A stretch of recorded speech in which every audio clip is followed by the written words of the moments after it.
भगवान शंकर का संवाद कर रहा।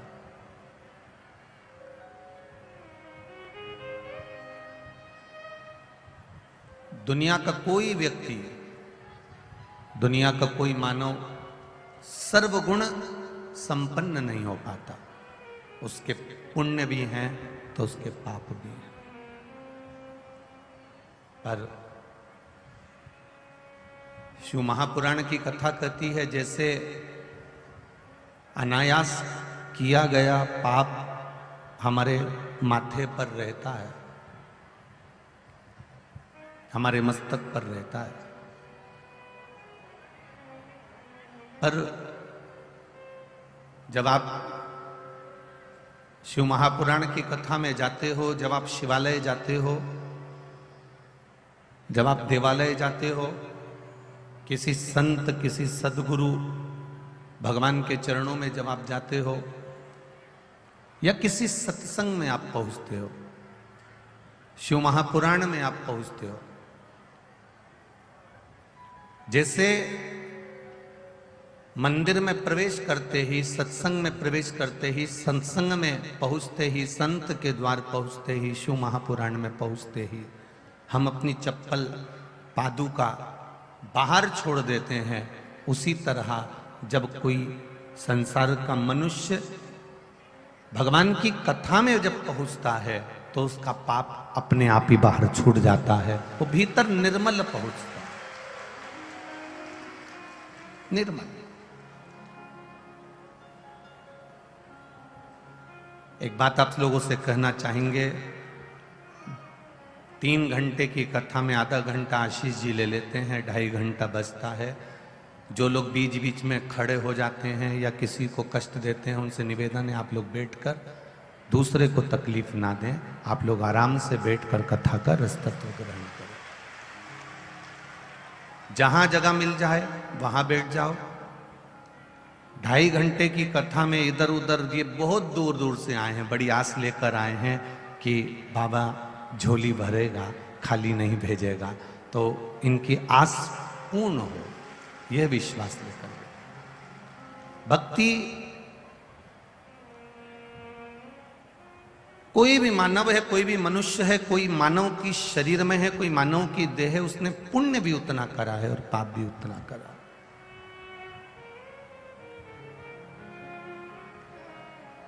सर्वगुण संपन्न दुनिया में कोई नहीं हुआ। पर शिव महापुराण की कथा कहती है माना मनुष्य के शरीर में अवगुण होते हैं, माना मानव की देह में अवगुण विराजमान होते हैं, पर शिव कथा कह रही है, देवादिदेव महादेव का संवाद कर रहा है।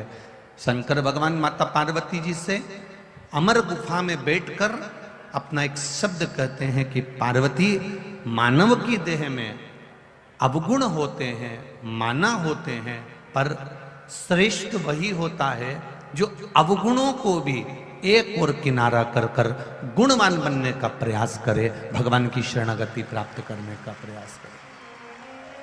होंगे अवगुण। मैंने तेरे ही भरोसे बाबा, तेरे ही भरोसे हवा बिच उड़ती जावांगी, बाबा डोर तो छड़ीना में कटी जावांगी। भोले मैं तेरी पतंग, शंभू मैं तेरी पतंग। हम जब उसकी शरणागति की ओर जाएं, हम जब उसके भजन की ओर जाएं, हम जब उसके कीर्तन की ओर जाएं, तो ये विचार कर कर जाना कि हम अवगुणों की खान है, पर मेरा मालिक, मेरा प्रभु, मेरा राम, मेरा कृष्ण, मेरा शिव मुझे अपनाएगा और एक साधारण से लोहे के टुकड़े को भी वो एक कोहिनूर हीरा बना सकता है, ये निश्चित।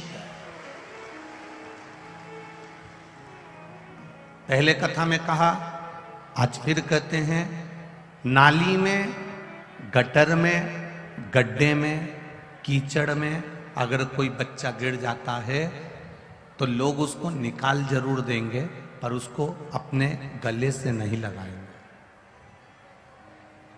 दुनिया के लोग गटर में गिरे हुए बच्चे को निकाल लेंगे, दुनिया के लोग नाली में पड़े हुए बच्चे को निकाल लेंगे, दुनिया के लोग खड्डे में पड़े हुए बच्चे को निकाल लेंगे, पर उसको गले से कोई नहीं लगाएगा। गले से अगर बच्चा कितना भी गंदा हो गया हो, गटर में गिर गया, नाली में गिर गया, खड्डे में गिर गया, कितना भी गंदा हो गया हो, उस बच्चे को अगर गले से लगाती है तो या तो उसकी माँ लगाती है या उसका पिता लगाता है, इसके सिवाय कोई नहीं।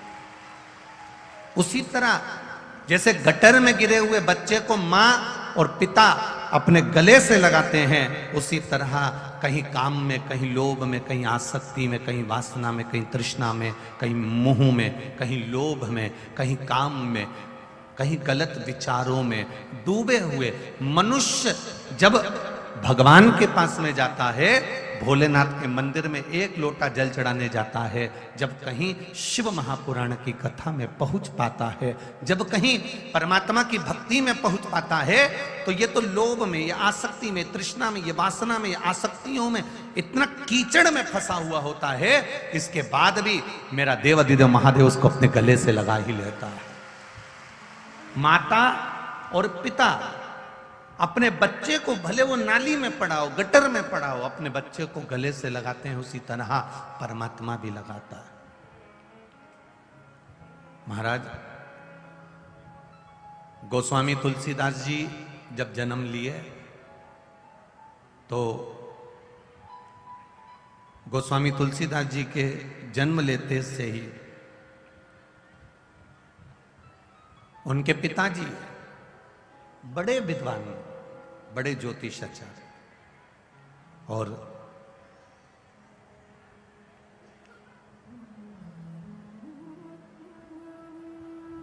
इतने विद्वान थे गोस्वामी तुलसीदास जी के पिताजी की, उन्होंने जैसे ही तुलसीदास जी जन्म लिए तो उनका भाग्य लिख दिया, और उनका भाग्य लिखा और भाग्य देखा तो उनकी ज्योतिष के हिसाब से जो पत्रिका बनाई, उस पत्रिका में लिखा था कि इस बच्चे का मुख जो देखेगा वो मरता चले जाए, इस बच्चे का जो पालन पोषण करेगा, इस बच्चे का जो पालन करेगा वो मर जाएगा। अब गोस्वामी तुलसीदास जी जिनके पिता इतने बड़े ज्योतिषाचार्य, इतने बड़े विद्वान, उन्होंने तुरंत बेटे के जन्म पर पत्रिका बनाई, और जब देखा कि इस बच्चे को जो पालेगा वो मरेगा, करें क्या? अब करा क्या जाए? तो पिताजी ने मुनियाबाई को बुलाया और मुनियाबाई को बुलाकर कहा कि इस बच्चे को ले जाओ, एक पेटी में, एक डलिया में इसको रखो और इसको नदी में प्रवाहित करो। इस बच्चे को जो पालेगा वो मरेगा। अगर माता पिता इस बच्चे का मुख देख लेंगे तो उनके प्राण छूटेंगे। अब जो मां ने बेटे को हृदय से लगाया, कुछ समय के बाद मां शांत हो गई। पिता ने उस बच्चे को देखा, संभाला तो पिता शांत हो गए। मुनियाबाई को लगा कि इस बच्चे को कहां फेंकूंगी, ब्राह्मण की संतान है, इसको मैं पाल लेती हूं, तो मुनियाबाई भी शांत हो गई।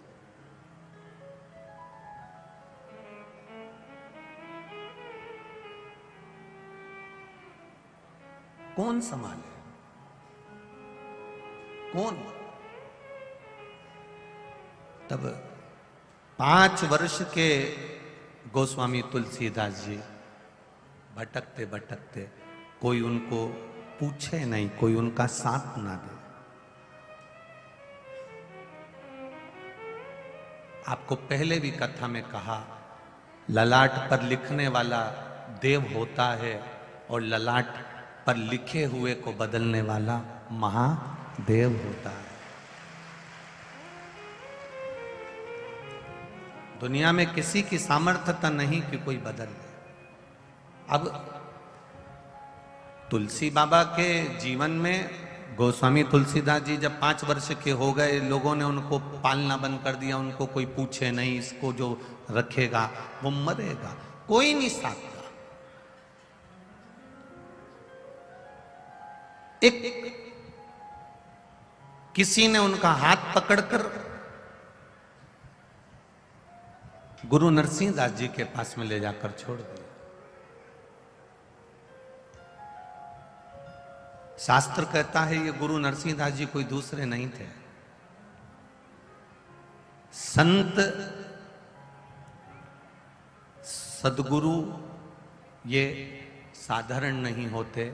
अगर ये संसार में जीते हैं तो परमार्थ के लिए जीते हैं, तो ये शिव का ही एक स्वरूप होते हैं, ये कोई दूसरा नहीं। आज हमारे बीच में ददरुआ धाम वाले महाराज जी विराजमान हैं। जंगल में भी श्री हनुमान जी की सेवा करते करते उन्होंने जंगल में भी बाबा को ऐसी भक्ति करी कि वो जंगल भी मंगल हो गया।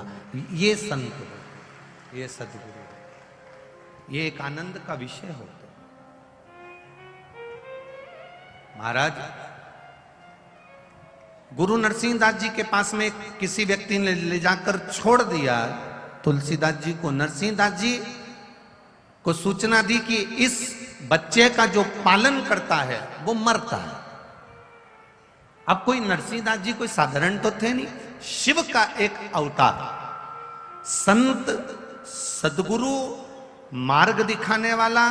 चाहे घर में माता हो, चाहे पिता हो, चाहे तुम्हें मार्ग दिखाने वाला कोई भी होगा, तुम्हें मार्ग दिखाने वाली अगर तुम्हारी धर्म पत्नी भी होगी, तुम्हें मार्ग दिखाने वाला तुम्हारा पति भी होगा, तुम्हें मार्ग दिखाने वाला तुम्हारा भाई होगा, तुम्हें मार्ग दिखाने वाला कोई तुम्हारा सखा, कोई बहन, कोई जमाई, कोई आदि कादिक जो भी होगा, जो तुम्हें सही मार्ग पर ले जाकर छोड़ रहा हो, समझ लेना वो तुम्हारा रिश्तेदार नहीं, वो देवाधिदेव महादेव का एक स्वरूप है।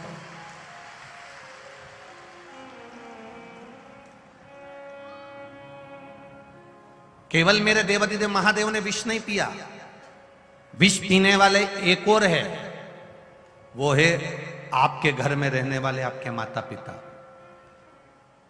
वो भी दिन रात विष पीते हैं। जैसे महादेव विष पीते हैं, वो भी रोज विष पीते हैं। किसी ने कुछ कह दिया, उन्होंने सुन लिया, किसी ने कुछ बोल दिया, उन्होंने सुन लिया। ये एक जहर पीना एक साधारण सी बात है, पर दुनिया के ताने सुनकर उसको निगल जाना ये एक बड़ी विशेष बात है।